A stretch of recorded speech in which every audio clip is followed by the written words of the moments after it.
nighttime event wasn't necessarily all that we thought it was going to be, but the evening event did. You have to bear with me. The camera's going to be a little out of focus because I don't have windshield wipers right now. Well, I do, but the driver's side windshield wiper got ruined by tornado debris last night. So it's just grinding on the windshield. Like that. Really don't want to put gouges in the windshield unless I have to. So unless it really starts raining, we won't use it.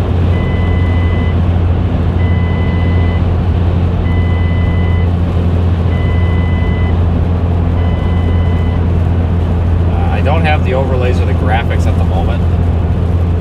Just because when we're not doing an actual live stream, it's just a lot easier just to put the phone up in the windshield and run it this way.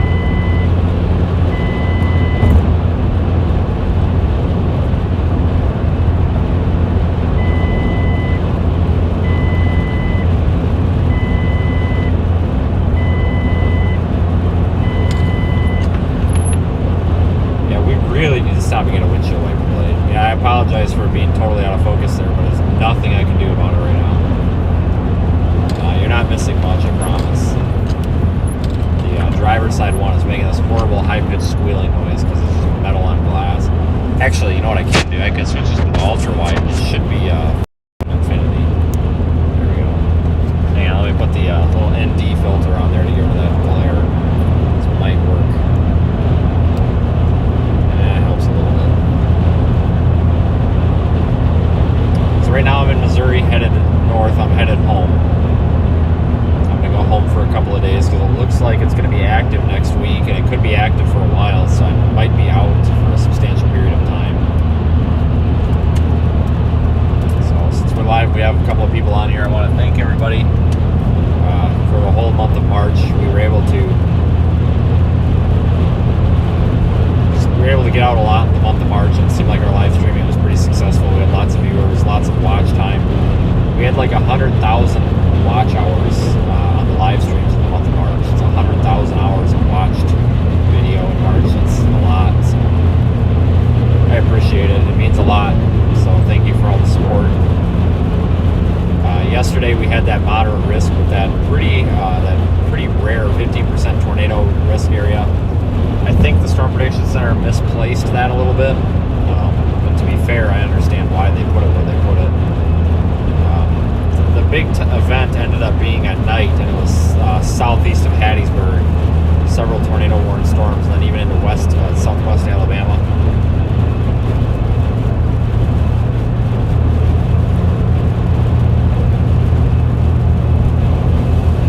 Only minor damage to the vehicle from the tornado last night, so that's cool. The wiper's broken.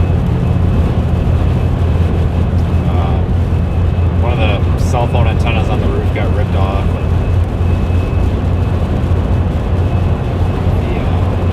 The muffler has a giant dent in it now from that tree that we just plowed over. So. But I'm pretty sure that was probably at least a strong EF1, if not an EF2 tornado possibly that went through McLean. So last night, I don't even remember the time, but I believe it was probably around 9 o'clock. We were south of McLean, Mississippi, which is down there southeast of Hattiesburg.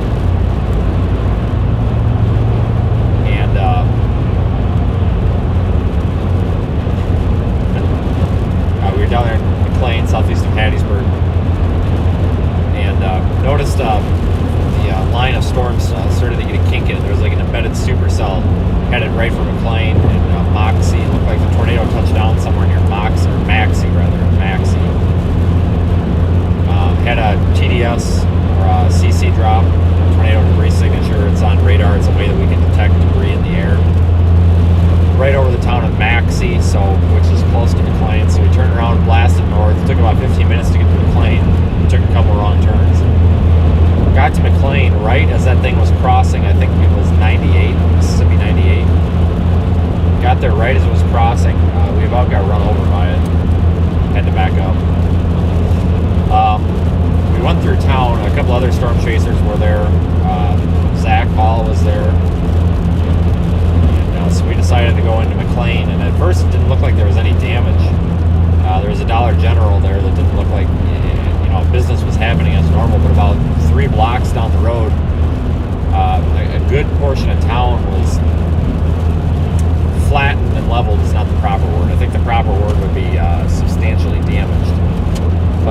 reason I say that it was probably like an EF1 or EF2 tornado is because a lot of the structures that were damaged were poorly built.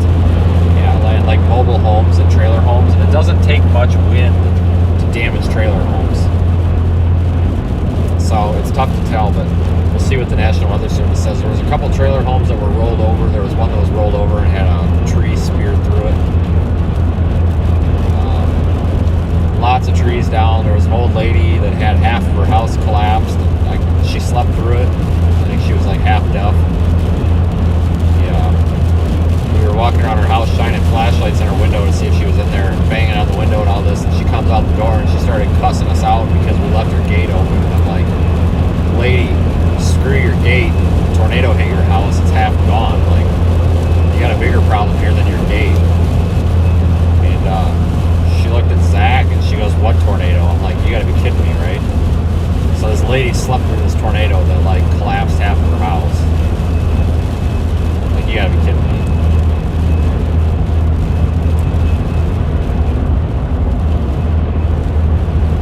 Not actually chasing anything. I just wanted to go live. I promised. Hang on. Oh, that sounds terrible. Oh, piece of the wiper blade just fell off. That's cool. Like I said, I promised everybody I'd do a live stream today, just kind of talking about what happened. If we would have botched up that chase in McLean, we would have been on another tornado down by Mobile, I think. So the original plan was just to keep heading south toward Mobile. Looked like there was two on the ground as well. In fact, side note, I believe there was a tornado today near the Raleigh, North Carolina airport, over there near RDU.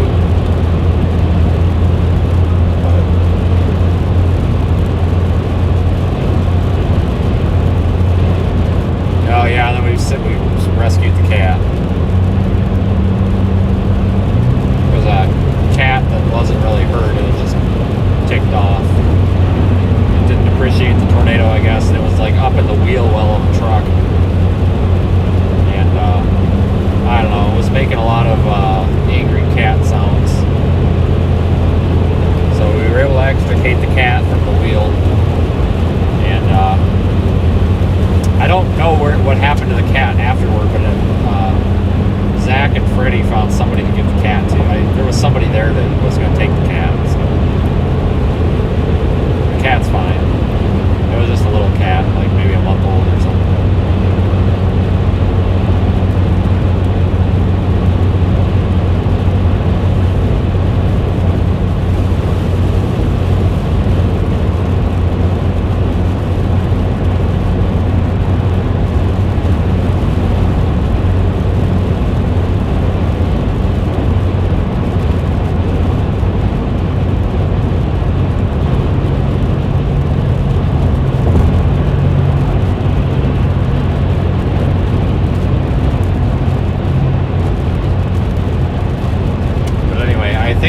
Next chance for storm chasing is probably going to be somewhere between Monday and Wednesday. It's like we've got a really weird looking disturbance coming through in the upper levels. That could be something, I'm not sure yet. The Storm Prediction Center hasn't really called out the time frame or anything yet, so it could be nothing, could be something.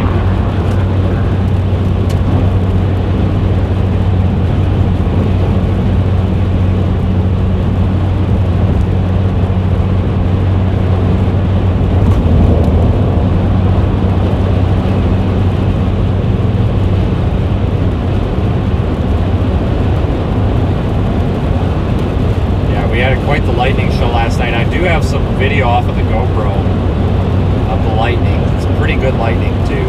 That was the first time I'd ever been a little bit nervous from lightning. Normally it doesn't really bother me. I kind of have the attitude of, if I get struck by lightning, I get struck by lightning, whatever. Either I die and I don't have to worry about it, or I have a cool story to tell. So honestly, it really doesn't bother me. But last night, it kind of bothered me. There was several close cloud-to-ground strikes real close to us. So just a lightning. I don't think I'd ever seen that amount of lightning in a storm ever. I mean, we've seen some prolific lightning producers, but that one was ridiculous.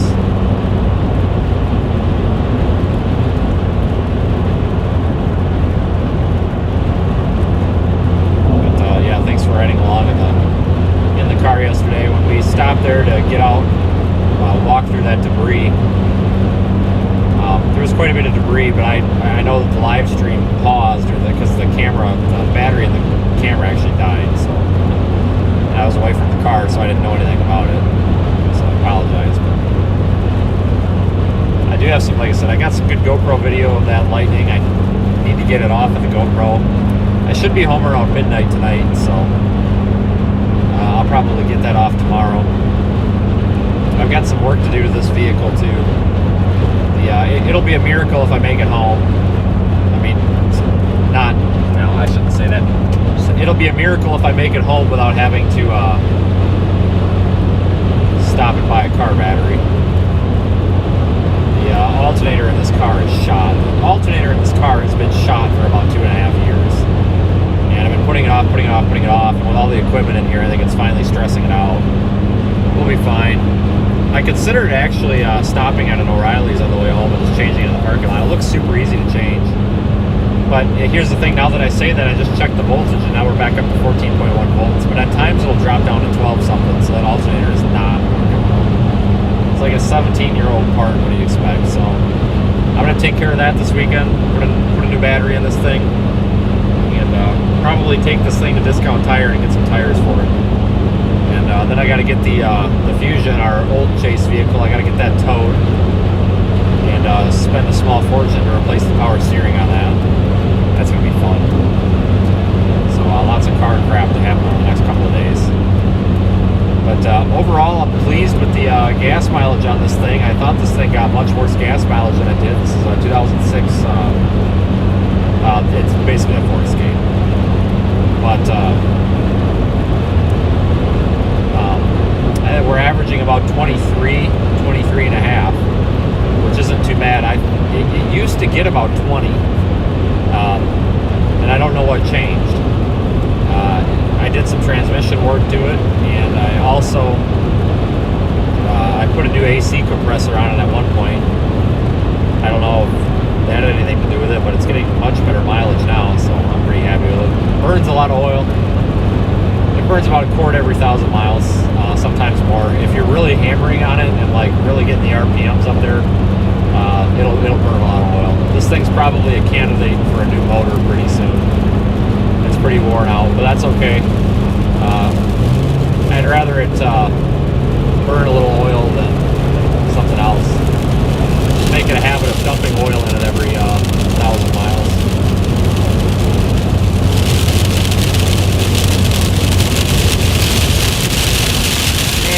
Got a windshield wiper now. And at least we got Rain-X on the windshield.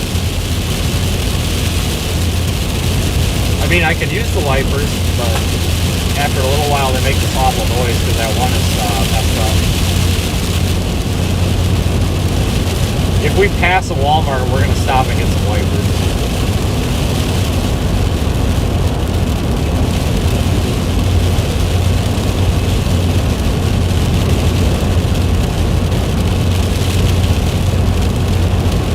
I prefer to run the really cheap windshield wipers because the expensive ones seem to burn through them just as fast as the cheap ones.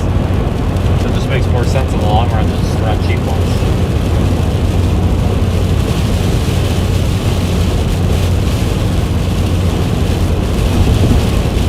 But yeah, I'm going to definitely carry some spare wiper blades now. I never thought to carry spare wiper blades, but we're going to do that.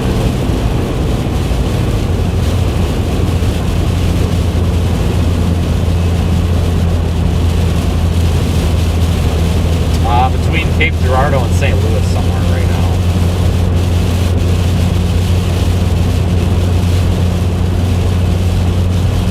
I see the super chat for wipers, egg roll, and a couple quarts of oil. Okay, well, I figure we can get like 50 egg rolls and 25 sets of wipers for that. I have a commercial account at O'Reilly's, and they give me a hell of a deal on wiper blades. They're $2 a pair. It's a commodity pricing thing because it's meant for resale. So wiper blades are literally, I mean, maybe that's what I should do. Everybody who super chats, maybe I should send them some wiper blades because they cost us like nothing. But no, seriously, thanks for the super chats, everybody. And thanks over the past couple of days for funding live storm chasing.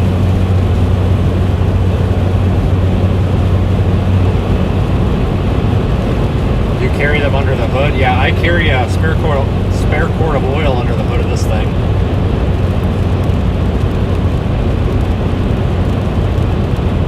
Yeah, you know, I used to buy the expensive wipers. Like, I like the Rain-X ones, but it just seems like with them running all the time, I don't know. They just seem to go through as quick as the cheap ones. So I usually just replace them every 3 weeks.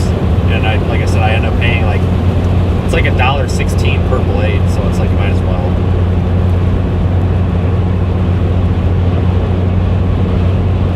We should get sponsorship from car. Yeah, you know, sore subject. So that kid that irresponsibly drove into that tornado in Texas a couple weeks ago, they just gave him a new truck and $15,000. I'm like, what the hell? First of all, the truck drove just fine afterwards. I mean, come on. Have you seen what Reed Timmer drives? Like, that truck was nicer than his car. And then to give him a truck and the $15,000, the kid wasn't hurt. I'm like, what the heck? Like, just give me the $15,000, I'd be happy. That kind of made me, like, it was a nice gesture, but I think that would have been spent, like, they should have got, I don't know, given the kid a weather radio or something so he doesn't do it again. I don't know. But, no, you're absolutely right. I tried to get a sponsorship from Rain-X, and I was really close to doing it. But they didn't want to do it for a really stupid reason, and I can't tell you the reason because I might still be able to get the sponsorship from them, but it's a really dumb reason. That has nothing to do with storm chasing. It was basically something that's another one of their sponsors did that's totally unrelated to storm chasing that did and had a YouTube channel, and now they're afraid to be affiliated with anybody on YouTube. So, but I can't go into details, so I'm still working on it. I might be able to get them anyway. Because what my whole thought was, what I want to do with this is I wanted to be able to, like, give stuff away. You know, you get these people that, you know, the super chatters, the supporters, or whatever. I thought it would be kind of fun, like, every time we do a live stream, you know, at the end of the live stream, like, anybody who's super chatted or has been watching for the whole stream or whatever gets put in, and then we, like, just draw a name out of the hat and, like, send people stuff. I thought that'd be really cool. So I pitched that to, like, Rain-X. I'm like, what if you put, like, you know, the Rain-X, the wiper fluid, you know, the wipers, all that, you know, and then we sent that stuff out, you know, like, I'll put your logo, hell, I'll even put your logo on the car, I don't care, you know. They liked the idea, but they were really worried about the YouTube thing, but we might be launching a platform that doesn't involve YouTube soon, so we might be able to hook it onto that, so I'm working on that. But, I do need to get back on the bandwagon of trying to find some sponsorships, because I got a couple that are almost lined up, and like I said, my whole thought is be able to give some of this away. I have some strange sponsorships in my back pocket, like Phoenix Industries, the emergency vehicle lighting. They give me 90% off because they technically can't sponsor anybody because it's a policy or something. So they give me 90% off. So like that's where all the off-road lights, the floodlights, the light bars, the amber lights, all that stuff comes from them because it's like 90% off. So, or I'm sorry, 95% off. So I pay like, I got like $1,000 worth of lights for like $50. So they support. I thought about possibly like seeing if I could get. There's some of these like national companies that do these that focus on these sponsorships for like these small businesses and stuff, and they do like restaurant gift cards and all this, and they do them at discounts. And I thought about doing something like that because, you know, everything that we do on this YouTube channel is crowd-funded. The way that I run our income, you know, Ryan, the Weather Channel, anybody else that pays us, that all covers business expenses and everything. Everything that's a streaming expense or a YouTube expense gets funded by everybody on here, so it's crowdfunded. It would be really neat if we could give back somehow with sponsors. So we'll work on that.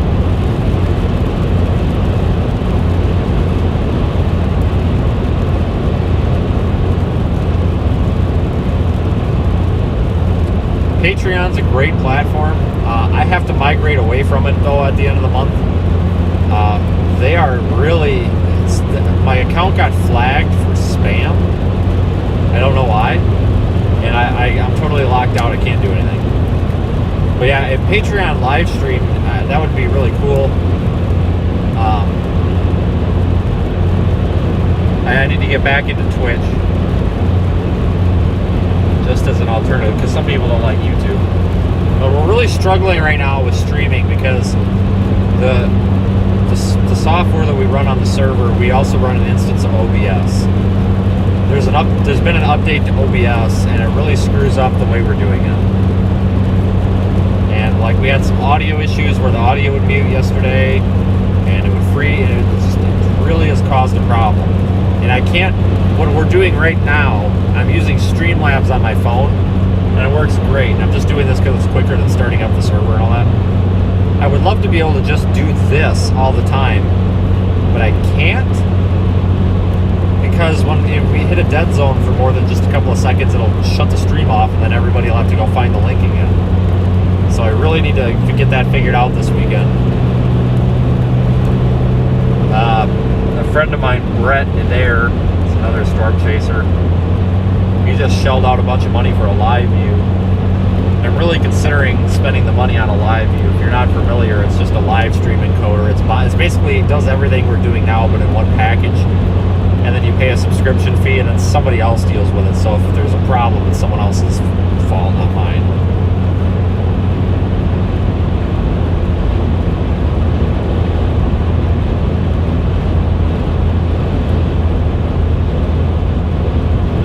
Storm chasing semi, there you go.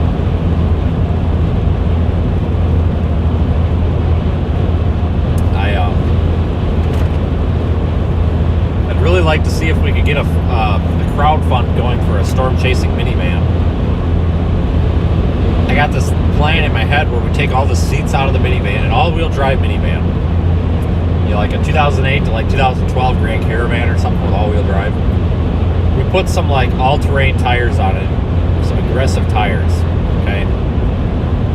We take the seats out of the back. They put like a small desk back there, and that could be like a mobile like video editing thing. And then you can put an air mattress back there. You can put a mini fridge in there. You could make it like a storm chasing RV out of this minivan. And I've had this idea in the back of my mind for years, and one of these days I'm going to do it. Plus, I actually really enjoy driving minivans. Anytime I have a minivan for a rental, it's just really comfortable.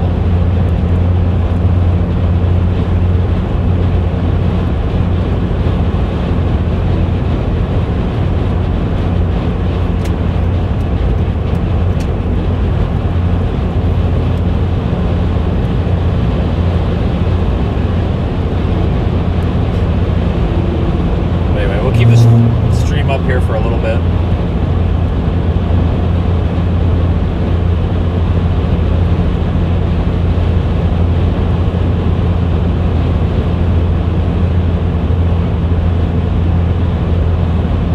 High output alternator, yeah, absolutely. There's actually an auto electric shop near me that will rebuild alternators. I think when I pull the factory one out of this, they rebuild them dirt cheap too, and they do a really nice job. I'm going to take it to them and I'm going to have a spare. But yeah, there's an aftermarket option it's a 200 amp. The factory's 120, but I'm going to get the 200 amp. The Fusion has a high amp alternator on it. The factory alternator was only 100 amp, but I was able to get 160 amp. What I really need to be running is two batteries. And then having a battery isolator on it, so that if I like leave all the radios and the lights and all that on with the car off, it'll disconnect the main battery and not kill it.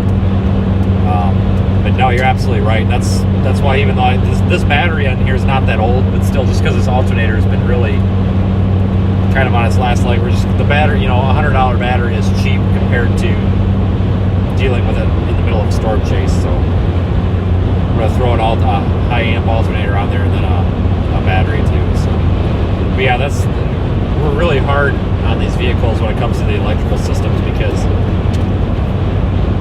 the two-way radios, when they're keyed up, they're drawing like 30 amps. My 1,000-watt inverter in here draws a lot. The lights draw a lot. So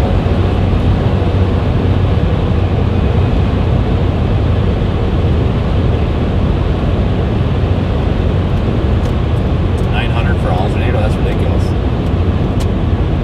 But some vehicles are a pain. It's pretty easy on this vehicle. The book time on this vehicle to do it, like if you go to a dealership, it's supposed to be 7 hours. So So that could easily be $700 to replace the alternator, which is stupid. Well, here's why. The Ford service manual, there's one of the bolts that hold the alternator on, because the alternator is this, it's a 4-cylinder, it's a longitudinal, it's sat, the motor sits crossways. It's on the passenger side, and you can't get the alternator out unless you remove the exhaust manifold and the intake manifold and all that. Well, what Ford neglects to tell you is that one of the bolts is actually a stud, and if you take an e-Torx or an external Torx bit, which is literally like $5 at a parts store, put it on your socket wrench and take the stud out, you can just pull the alternator right out the top in about 10 seconds. There's a bunch of videos on YouTube, and these guys pull this alternator out in like 15 minutes. I'm like, what a scam for Ford to have that in the book, in the service manual like that. This is ridiculous. So yeah, it's actually it looks in the service manual as complicated, but it's not. It should probably be like an hour needles. I'm gonna throw a water pump on it and new belt and pulleys too. The water pump's really easy to get to when you get the alternator off, so we'll just gotta put a bunch of new parts on it. You don't have to worry about it then.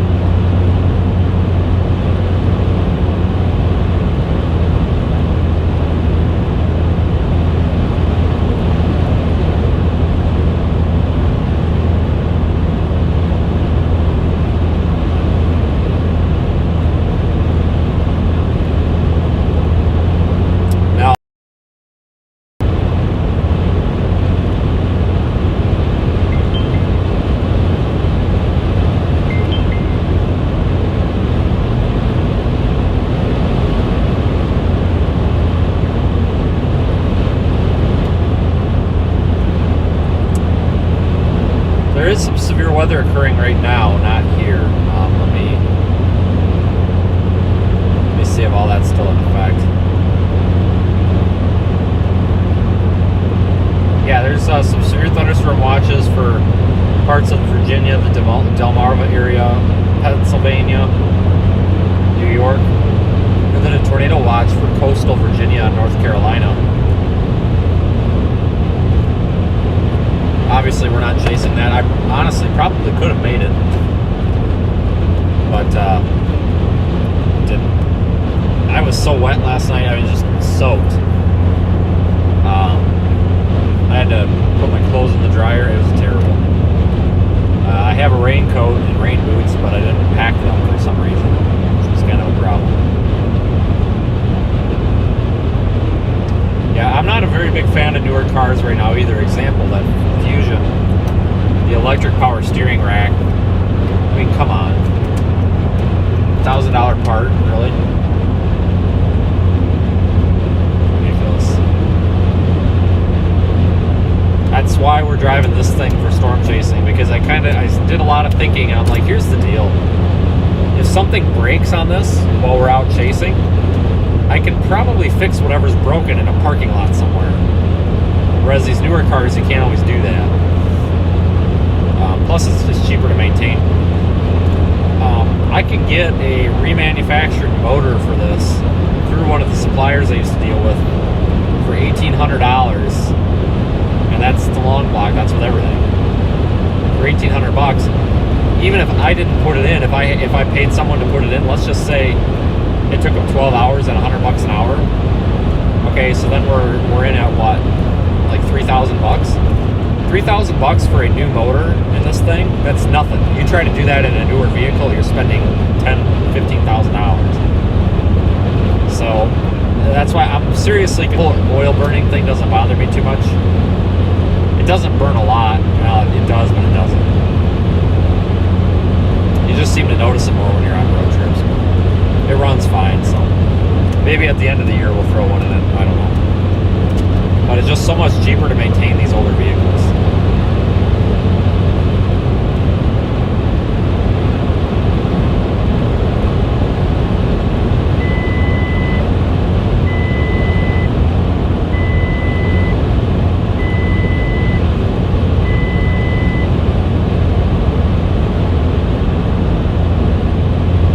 Yeah, this thing, what has this got on it? This has got 158,000 miles on it now. And the little 2.3 motors, the 4 cylinders, the Durtex they put in these are like awesome. And they all burn a ton of oil, it seems like, too. like after 100,000, they just start like burning it like jet fuel off the tailpipe. That's okay. The V6s are good motors too, but they're a little bit of a pain to work on because there's no room under the hood with them.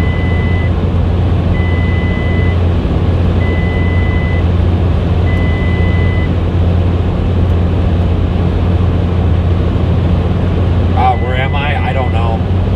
Honestly, so one of the door switches must be screwed up, even though all the doors are shut. It doesn't indicate an open door. It still just sits here and beeps randomly. I need to find the beeper and remove it. I think it's actually in the instrument cluster, so I might have to take the cluster out and open it up and see if I can remove it, because it's driving me nuts.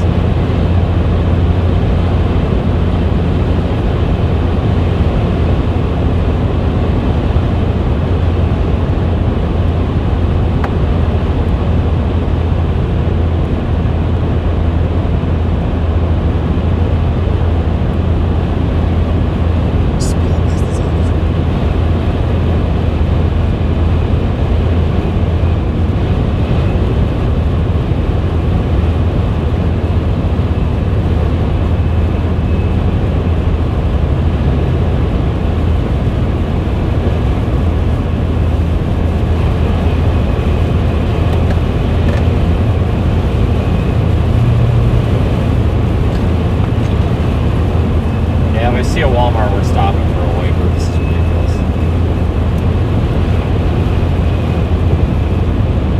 It is part of the cluster. Alright, well guess what? It's going to come out.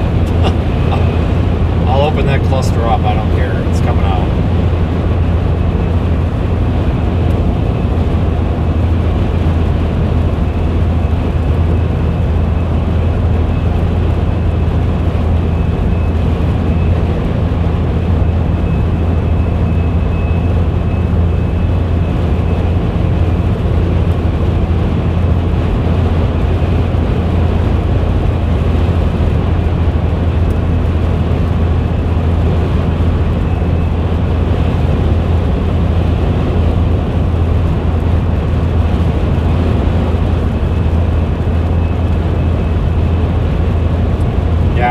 Right now for just a couple of days. It looks like probably be out again next week.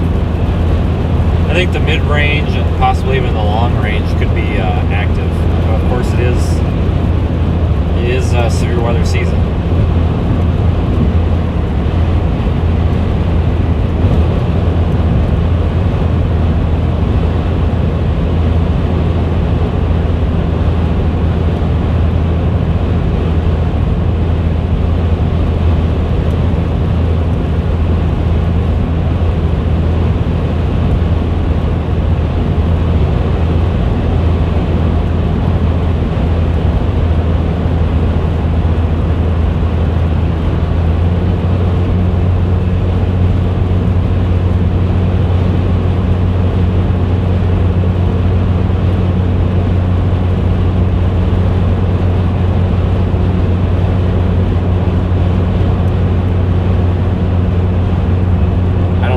I am to Festus, but yeah, I saw that comment in there.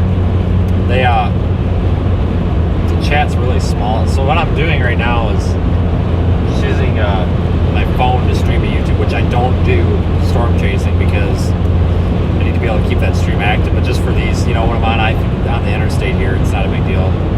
Just for these small recap streams. The chat shows up on the screen, but it is so small I couldn't see it. What's gas? 379 was what I saw just a couple miles back. Down in Mississippi, it was like 360 something. It was pretty average.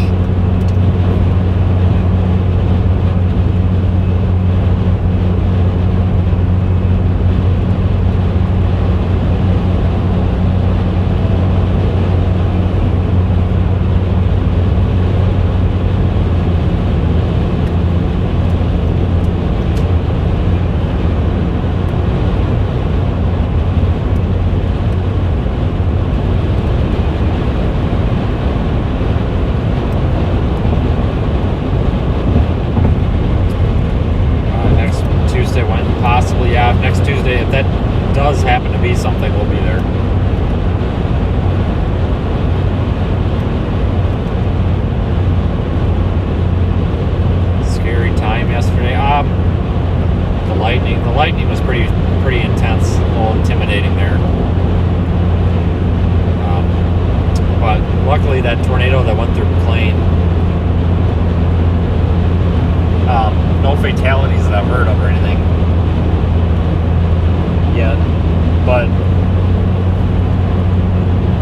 Finalizing's a very small town. It looked like just one of those towns that just has a gas station and a Dollar General. And it might have just been the Dollar General. I can't remember if I saw a gas station or not, but there was a lot of damage there. Like I said, I'm interested to see what they rate that tornado. I'm sure it's at least strong EF1, but they could go EF2 with it just based on the damage and the fact that several of those mobile homes were rolled. So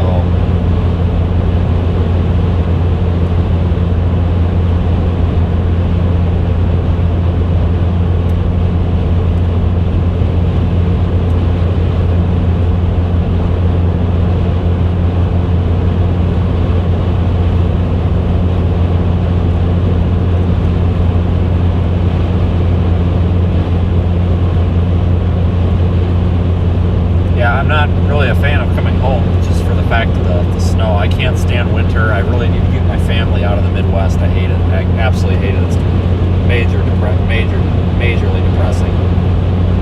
Cannot stand cold. I hate winter. Down to 38 now. When I left this morning, it was almost 70, so it was really nice yesterday. I mean, it was really humid. You know, it felt like it was going to storm, but it was really nice out. And then the day before yesterday, when I got down there to Jackson, Mississippi, I sat outside, took my lawn chair outside at the hotel, sat in the parking lot for a couple of hours, and it was really nice. It was pretty dry. It was like 80. It felt really good. Not really happy about going home to the snow.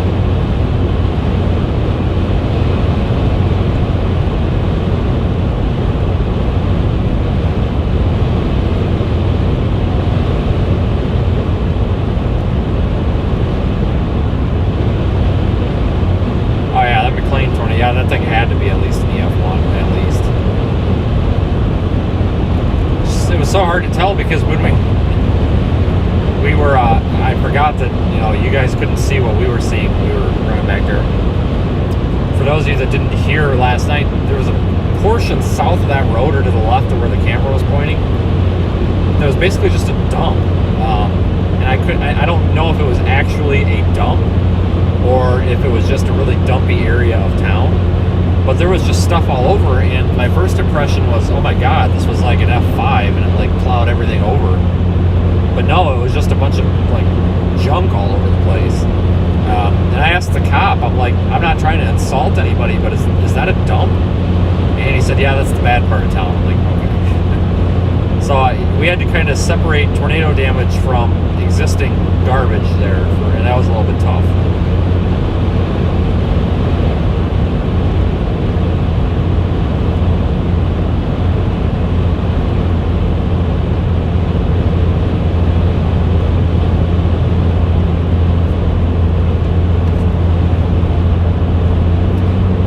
Yeah, thanks for riding along, everybody. Like I said, just using our temporary quick stream setup here.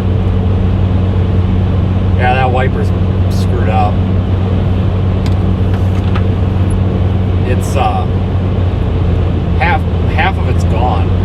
When we if we stop and I still have the stream up, I'll show you. It's really weird. There was a branch that fell down, like a medium-sized branch that fell down, and when it fell down, it got caught down there between the like the hood and the wiper. And when the wiper came down, it like smashed part of the wiper blade.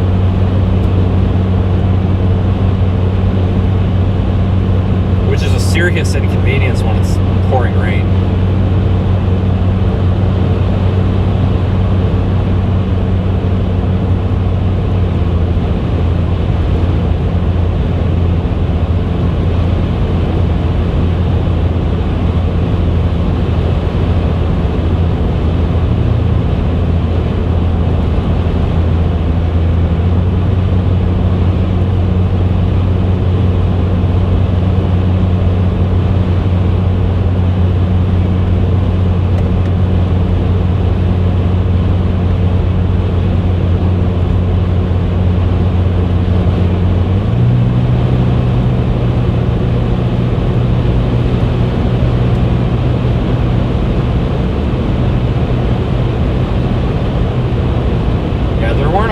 Chasers on that McLean storm last night. There's a couple other ones that we ran into, but I didn't, at least not many stopped, which honestly happens a lot. A lot of these storm chasers don't want anything to do with fine. I would rather if people aren't comfortable with like helping people after a storm, I get because they don't know what to do or whatever. I understand that it's best to be out of the way, I guess. But it still frustrates me when we have a tornado go through a town and like nobody cares. It's really annoying.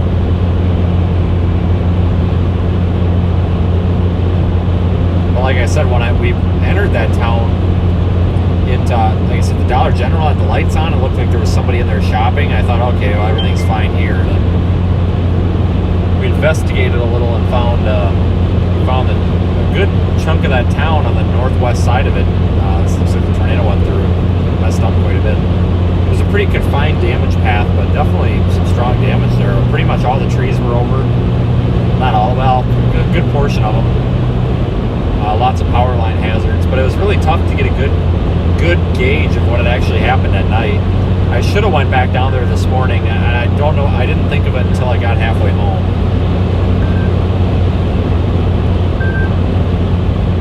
Who in the hell is calling me? Brett need air. Sorry, Brett. Not answering. We're streaming.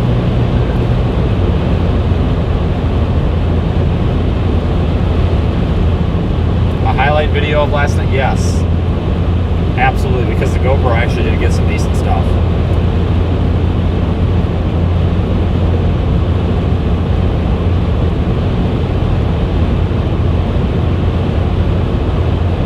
Yeah, I was talking to Riley last night privately about, there's a thing that I've been thinking about doing, if we could get even just some basic training for the average storm chaser on what to do with, even if it's not a medical emergency, even if it's just like incident management, like, hey, there's 50,000 trees down across this road and there's a huge traffic jam, what can you do to help? Maybe the basics of not getting run over in the middle of the road and stuff like that. And then maybe include some basic medical stuff, so that people know how to put on a Band-Aid. And, as dumb as that sounds, a lot of people are not comfortable even with a minor injury. Somebody could be, have a hangnail and people are afraid to do anything because they don't know what to do. Well, if we could supply people with some real cheap basic supplies and some cheap, basic training, that might be helpful. So that's something we may think about doing. A lot of my equipment last night, the medical stuff got screwed. The backpack I had then got soaked in the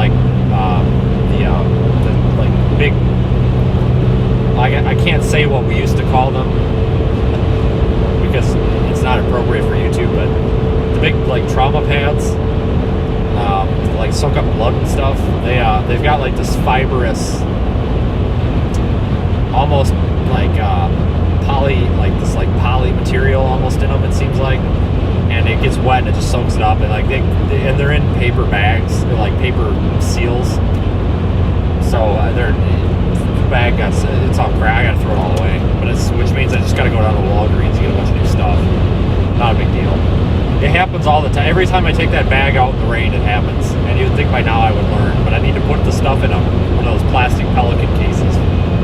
So I don't have to worry about that, because at least once or twice a year I have to get new stuff, even if it's not used, because it gets soaked.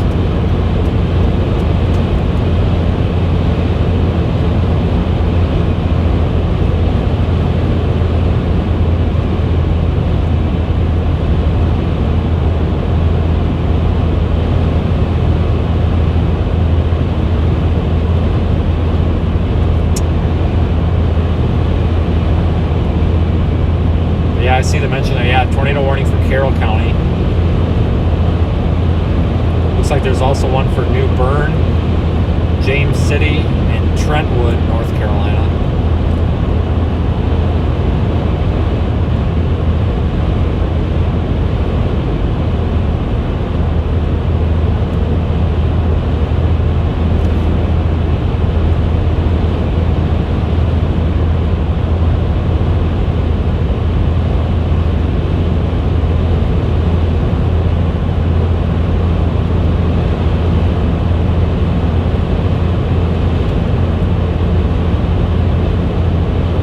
I do believe there was 2 tornadoes on the ground near Mobile last night. I thought I saw that at one point.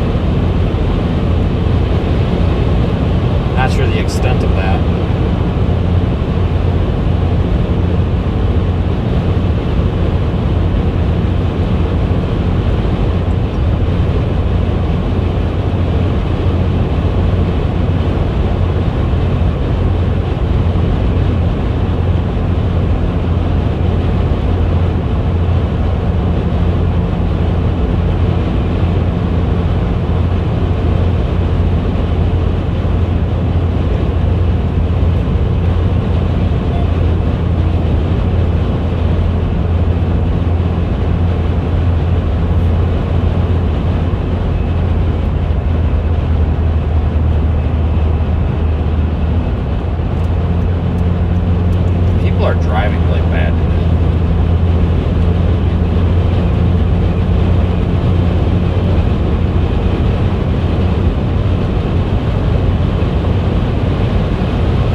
Probably about 35 to 40 minutes out of St. Louis.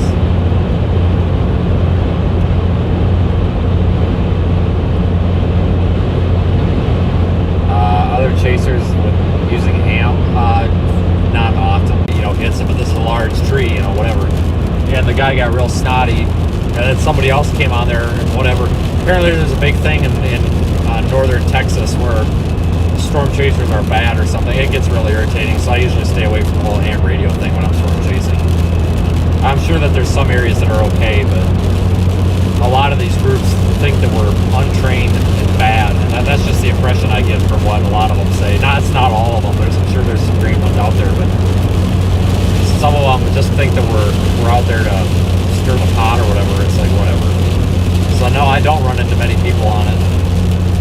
I have 146.52 on all the time in the car, including right now, and I don't even hear many people on that anymore. Even just driving around. Every now and then I'll hear somebody, but not very frequent.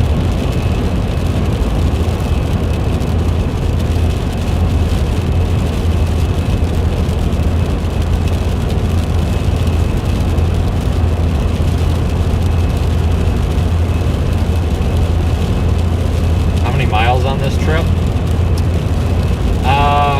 it was probably 1,000 down, 1,000 back, probably between 2,500 and 3,000, so really not that many.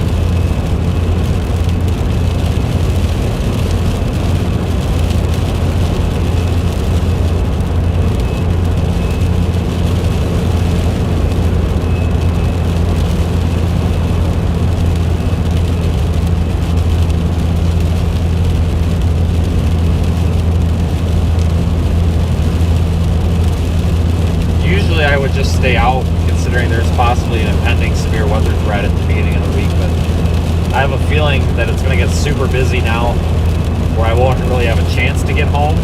So we're going to take the chance to get home as a chance to get home in case we don't get one.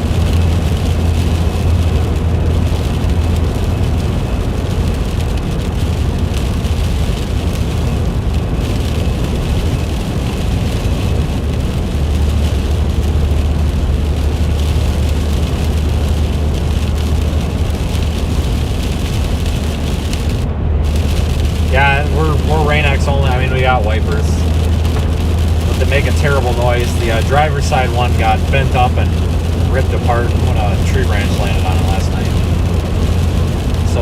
if I run across a Walmart and it's not a pain to get off the highway, I'll run in and grab one. Because it is kind of annoying. But yeah, the Rain-X is working pretty well. Even more so in person.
Couple of days. We didn't, so I don't know if I mentioned it, but what was that?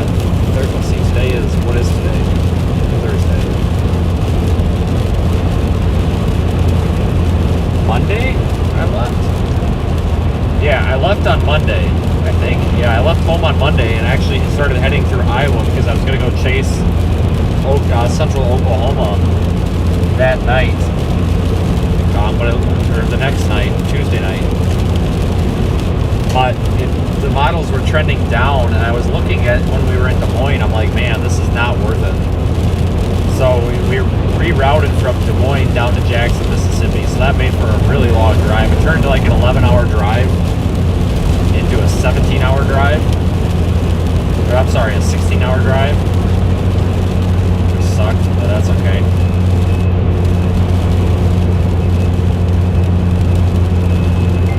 I'm glad we didn't bother with Oklahoma because it didn't happen until really late at night, and it wasn't very eventful. It would have made it really tough to get to Mississippi in time yesterday.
corn dogs at the Loves, they were terrible. Corn dogs there are really hit or miss.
Discord server, everybody. If you're interested in keeping the chat active when we're not streaming.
Be like I think it's like a $300 alternator if you like walk in there and buy it, but I'm pretty sure I can get it for like 120 bucks.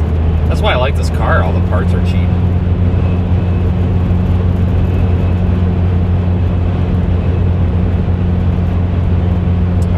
Like I said, I'm gonna throw a water pump on it too, since it's 3 bolts and a rubber gasket. Just checking the chat now.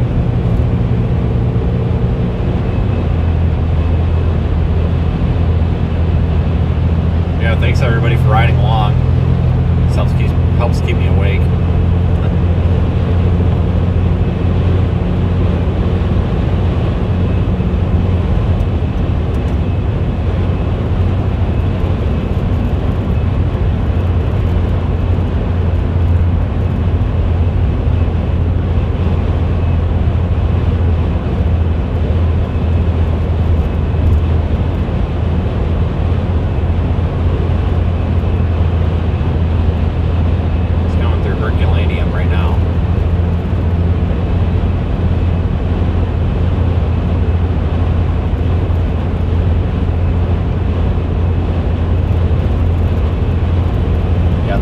made this drive is like the most. Oh, hey, look, 365 for gas.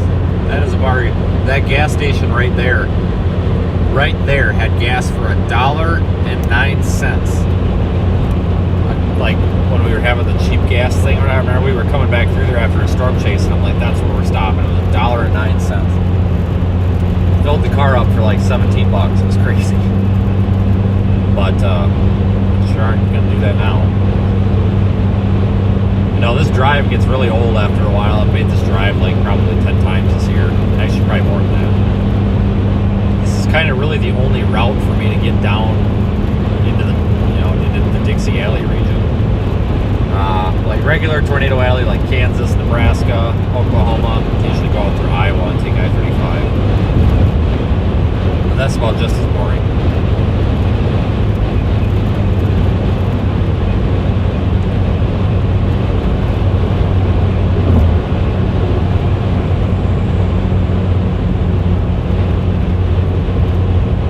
How much are Cheez-Its? I think I paid $2.44. You can actually buy the Great Value brand at Walmart for like $1 or something. I'm pretty sure that they're the same thing, just a different box. But they were out of that, so I had to buy the OG Cheez-Its, like the legit ones. So we sprung for the $2.44. Wasn't too bad.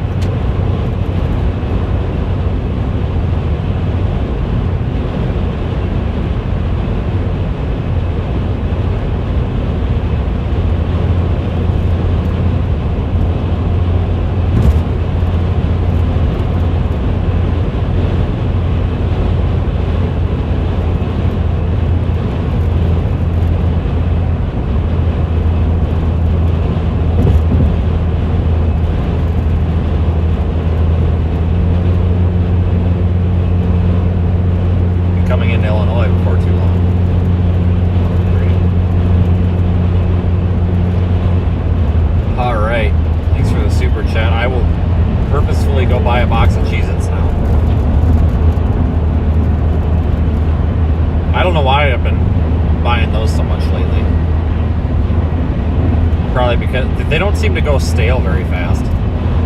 I think that's kind of part of it. Even if I leave the box open, they don't seem to stale too quickly.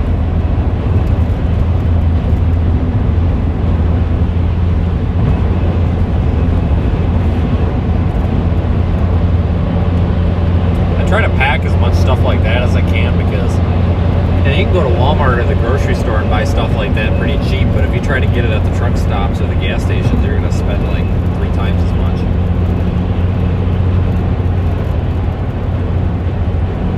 It's kind of ridiculous to get the 2 corn dogs, like they come together. You get the 2 corn dogs at Love's. I think it's like 4 something now. It used to be like $2.75 or something if I remember right. They've gone up.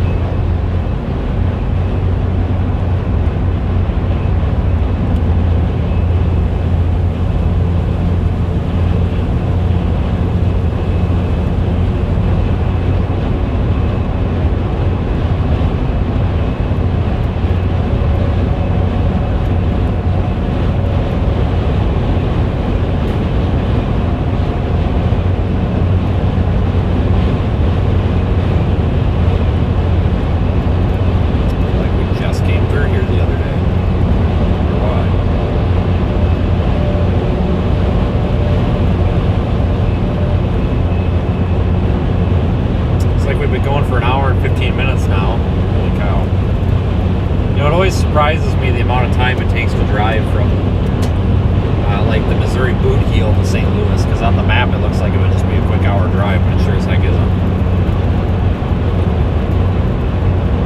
Well, thanks for the super chat in there. See, you usually watch Ryan. Yeah, Ryan does a good job with his streams. Absolutely. I've basically pretty much any time I've been out streaming, it seems like I've done something with him ever since Hurricane Ida. So thank you for watching Ryan's stream as well. Appreciate everybody that supports him, because what he's doing is a good thing. It's good. It's a good way to get out information to people that may not get it from normal sources. And he truly is if I thought he was a jerk or something, I wouldn't work with him. But I talk to him almost on a daily basis, and I'm in a group text with him and Reed, and it gets pretty feisty at times, and entertaining. But no, he's truly a good person. That's why I try to steer some traffic to him as well. It's not, the niceness isn't an act. He really is legitimately a nice guy. So I see some other chats in there. Thanks for the super chats, everybody. Always appreciated.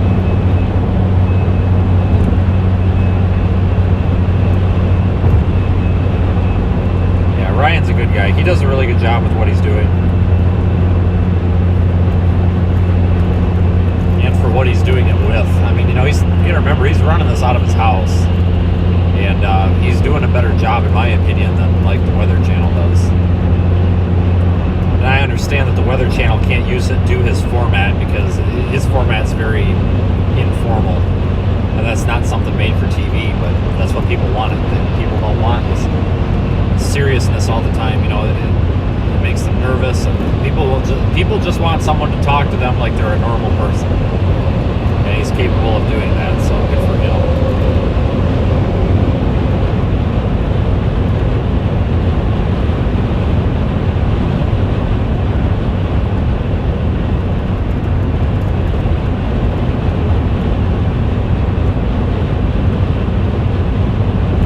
A lot of these storm chasers that you see too are really, really good people.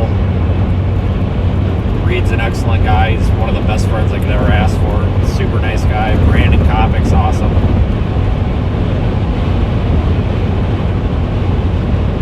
Pretty much my only friends are storm chasers. So, and it's funny because you might go several weeks without seeing them. For example, I might run into Brandon on the side of the road for 5 minutes. We'll be in the middle of a conversation, not even say bye, just get in the car and drive, and you not even realize the person left. And then 2 months later, you might do the same thing and then pick up the same conversation where you left off.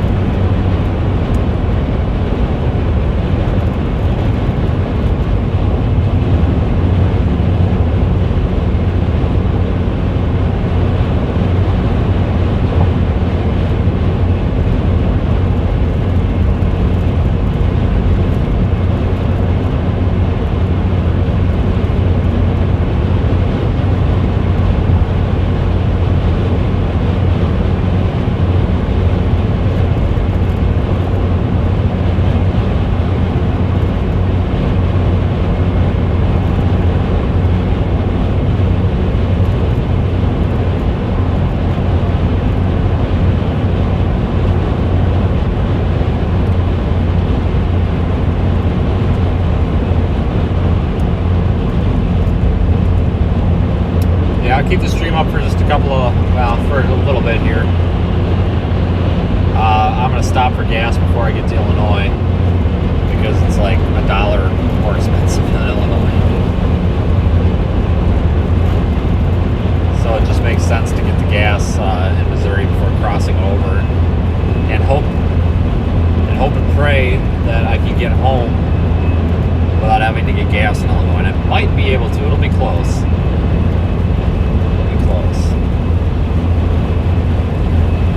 So we'll have the stream up for like another 10 minutes or so.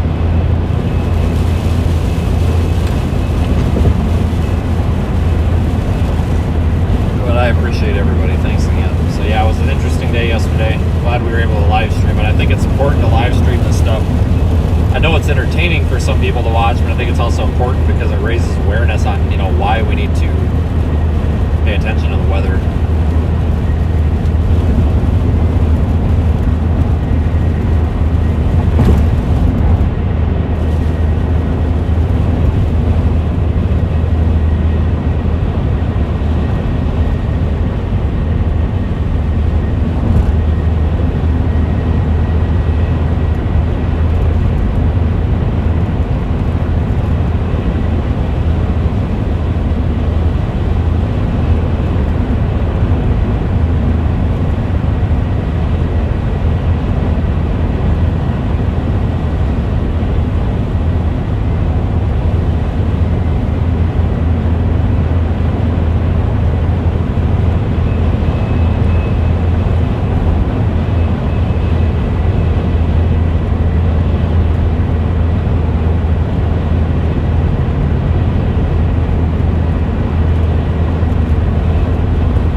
kind of. There's some tornado watches and severe thunderstorm watches all the way from coastal North Carolina, Virginia, all the way up through Pennsylvania, New York.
The daytime portion I kind of consider a bit of a bust. There were some tornado reports, there were some wind reports, but it wasn't the moderate risk outbreak scenario that we expected, in my opinion.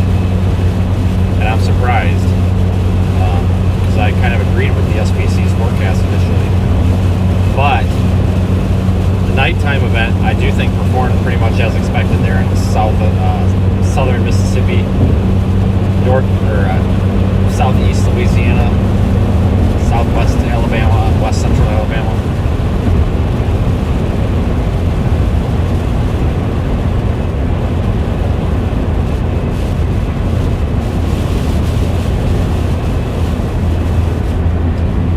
The Discord link I will have to update. I don't know. The one in the description must be expired.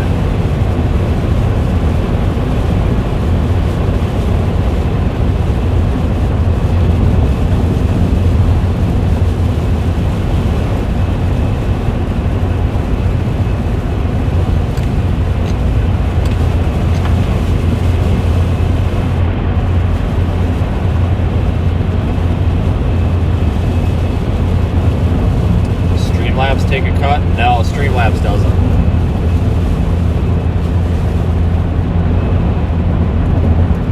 YouTube keeps a small percentage of the super chats, which is fair because if I was hosting this video on my website on my server, it would cost me literally probably $6,000 to $7,000 a month in data costs.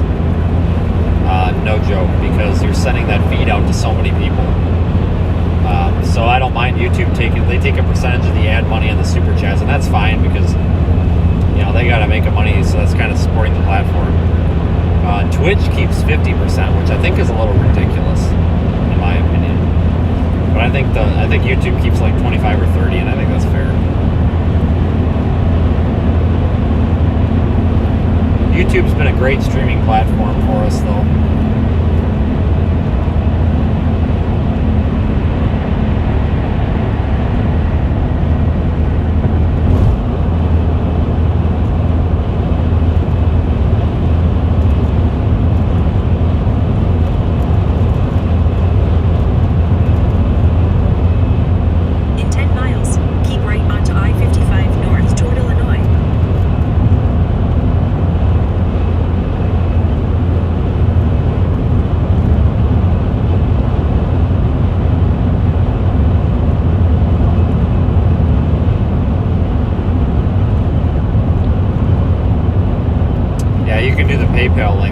Twitch. Twitch is alright. You know, I don't mind it. It's just, I think if I actually sat down and started putting time and effort into Twitch, I wouldn't have a problem with it. It's just one of those things I don't know a whole lot about it, just because I don't take the time to do it. Sometimes we'll stream to them also, but not all the time. Amy, thanks for the super chat.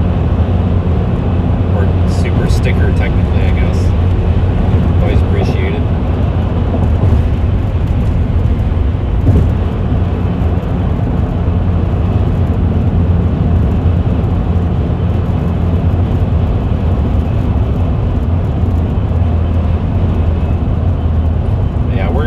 That's the goal here for May. Starting May 1st, I'm going to try to be, simulcasting the entire stream over on Twitch. We've been doing it off and on, but I'm going to work the bugs out. That way the Twitch viewers, because there are people that don't like YouTube, and there's a lot of people that are really, really diehard Twitch users, and that's fine. There's no reason not to appeal to them. So we might as well be there too.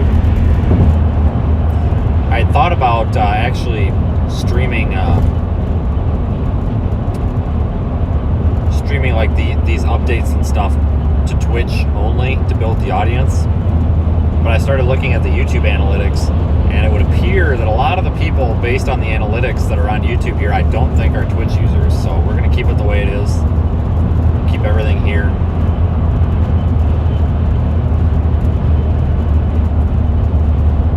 Twitch is obviously geared towards streaming. I mean, it's only for streaming, so they do have some nice features and stuff, and it's nice because it's fine-tuned for the live streamer, whereas YouTube necessarily isn't. But the live streaming platform on YouTube works pretty well. It's got some kinks and some quirks, but for the most part, I'm pretty happy with how it works.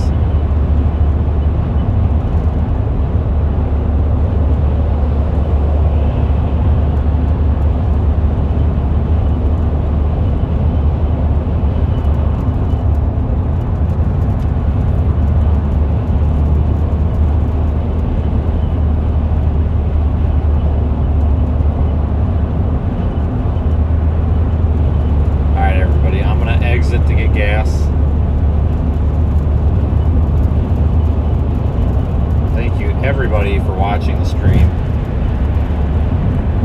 and helping crowdfund and support our live storm chasing efforts.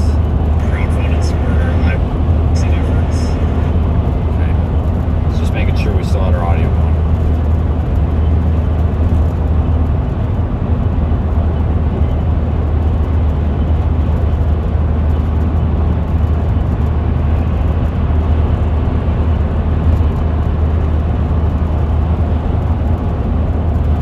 Okay, everyone, I'm going to hit the end button. Take care. I'll have some video clips or something posted probably by tomorrow night at the latest. I just got to get them off the GoPro and sort through them. It's like one giant file, so I need to go through and find the lightning, but there's one heck of a lightning barrage in there.